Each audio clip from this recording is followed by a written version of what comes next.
I'm going to pose a question to you this morning. What if, okay, hear me out, what if William Shakespeare's plays were actually written by somebody else? And what if that someone else was a woman? Those are questions that have been floating around for a while. They also form part of the backbone of Jodi Picoult's newest novel, By Any Other Name. Is the story of two women, one fictional, one real. The real woman, Amelia, who some historians believe could actually be the person who wrote under Shakespeare's name. Jodi Picoult is joining us this morning to explain. Good to have you in studio. It's great to be back. This is fascinating. Okay, so let's talk about Amelia, who existed in real life. So who was she? She did. So she was, she came from a family of Italian immigrants. They were remarkable recorder players, and they were the recorder consort to King Henry VIII and then to Queen Elizabeth I. Moved over to England, had to hide their faith because they were Jewish, and they could not be Jewish in England. When Amelia was 7, she wound up becoming the ward of a countess and getting this full classical and legal education. At 12, she stopped being the ward because the countess left, and she wound up living with the ambassador to Denmark during a year when he took a diplomatic mission and met the King and Queen of Denmark and an astronomer named Tycho Brahe and the astronomer's cousins, Rosencrantz and Guildenstern. And then she became the mistress of the Lord Chamberlain, who was in charge of all theater in England. She was 13, he was 56. She met through him every playwright, every theater owner, every producer. And then in 1611, 20 years later, she becomes the first published female poet ever in all of England. And yet no one still knows her name. But, you know, women do not appear in Elizabethan England at age 43 to get published. Right. She clearly was writing before that. I do think she was using someone else's name. And so much of her life intersects with the plays in a way that Shakespeare's does not. Shakespeare, who never left the country, who was not educated, who never played a musical instrument, and yet somehow had the wherewithal to write about all of these things and more in his plays. That's what I found so fascinating. And you detail that because you talk about Shakespeare's back. And when you start to go through the points, you're like, how would he know how to describe that? Exactly. Or how would he know these people, these characters? Yeah. You also describe Shakespeare as a bit of a jerk. He is a jerk. Talk to me. Why? So he, what we know about Shakespeare from primary source documents is that he was an actor, a producer, and a businessman.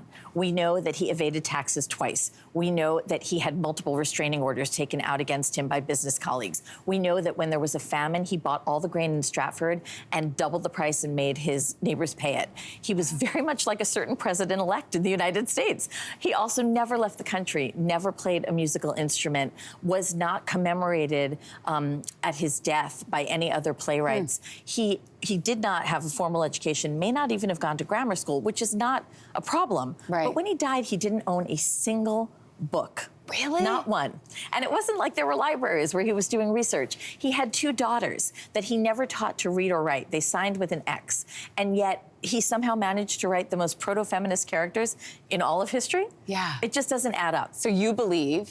I believe that there were multiple people who were writing all the plays that are attributed to Shakespeare. I think we know he was a businessman. Yeah. And I think he used this as income. I think he sold his name. It was a very common practice back then to have an allonym, which is to use the name of a living person that you're not as a front.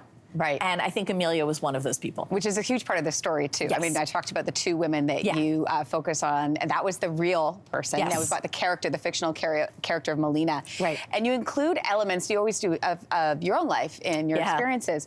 And so you said everything that's said to the character Melina has been said to you in real life. Yeah. Is that true? Yeah, so Melina is a modern playwright in New York City. She is writing for Broadway, and she's written a play about her ancestor Amelia's life. But it's a woman's coming-of-age story, and Broadway is a very male-dominated field. I am now writing novels and librettos for musicals, and everything that Melina hears is something I was told about the first musical I adapted, which was a young girl's coming-of-age story. It's too small, it's too emotional, nobody wants to see a girl coming of age on stage.